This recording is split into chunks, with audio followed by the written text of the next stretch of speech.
What's up, class, and welcome back.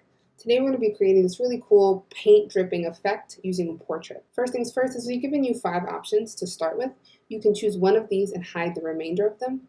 If you find your own portrait to use, that's fine. Just consider that you need someone from maybe the waist up, and it really does help if the person is you can see the front of their body. The side profile is doable, it just takes a little bit more technique. So you're going to hide or erase the remainder of them. I'm going to choose option 3 for this. First thing you want to do is select out the person. And in this case, this person has their entire body. I really only need from the hood up. So I'm just going to make a good selection of waist up for my figure. You can use any selection tool you like.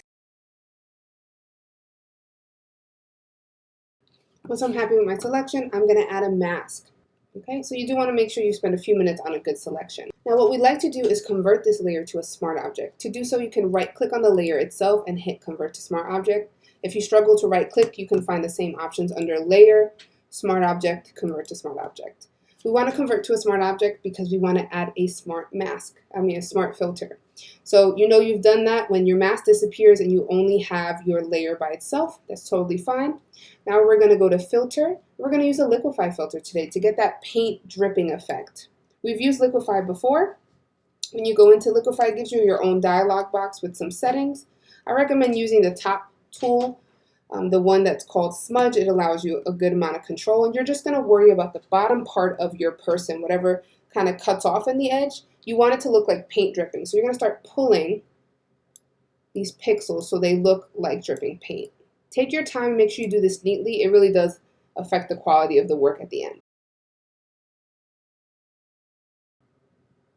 When you like how your paint splatters look, you can hit OK. And now what we're going to need is a copy of this layer. So I'm going to hit Command J to make a copy. I'm going to drag this copy underneath my original, and I'm going to right click and rasterize it because I'm about to do something to it. It's not going to let me do it unless it's rasterized. So this copy will end up underneath the other one.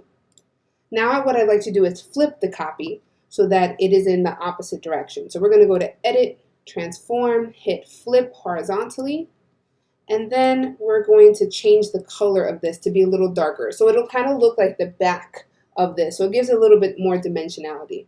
So to do that, we're going to make a hue and saturation adjustment layer. So let's go to our adjustment layer button, find hue and saturation. The only thing we're going to change is the lightness value. We're going to move the lightness to the left a little bit just to darken it a bit. So it'll look more like the shadow of the color of the original. Now I want to right click on this layer and hit clipping mask so that adjustment layer only affects the shadow. Last thing I'm going to do with the picture itself is select the copy layer, add a mask, and just hide away this little extra stuff you see here. So I'm going to take my brush, paint with black, and because we have 2 copies, some of the guy's copy is sticking out. We only want the bottom part where that extra paint little splatter is to pop up, so we just want to hide the rest. Right, I'm going to zoom in and kind of clean up this edge. Okay, it gives it a little bit of shadow. If you feel like it's too high or too low, you can move it around and lower it so it's a more dramatic effect. Okay, last thing we're going to do is add a fill layer behind this guy to give it some texture and some dimensionality. To add a fill layer, you can go up to Layer, New Fill Layer, and you have a few options. I want a gradient because I think it's going to look nice, so I'm going to hit Gradient Fill.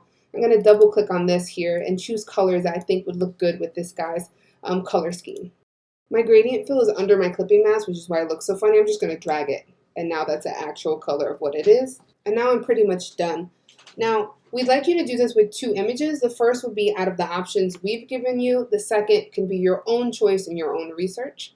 Now, I think what would look really great is a little bit more texture on this. So for your extension or challenge, you can add paint splatter behind the guy. I'm going to show you how to do that really quickly. You can download free brushes. We showed you this website, Brush Easy, and you can find paint splatter or some other texture. I'm just gonna, like that looks cool. You can download it, and I'll show you again how to bring in your brush into Photopea or Photoshop. It comes in as a zip file. When you click and open it, it'll open the file. You can literally just drag the ABR file directly into your document. So it says brush added. So now when I go to my brush tool, I'm gonna make a new layer to do this, okay? Because paint is destructive. I'm gonna paint. I'm going to activate one of the new pretty splatter brushes I got. I think these look kind of cool. Right? I can choose any color I like. I think I'm going to do some red to tie into his hoodie. Take my brush tool, And I have a little bit more texture that goes with this effect. When you're done, you're going to save this as a JPEG. You're going to give us your check for understanding, your main activity, and a screenshot of your layers panel. Good luck. Can't wait to see what you guys come up with.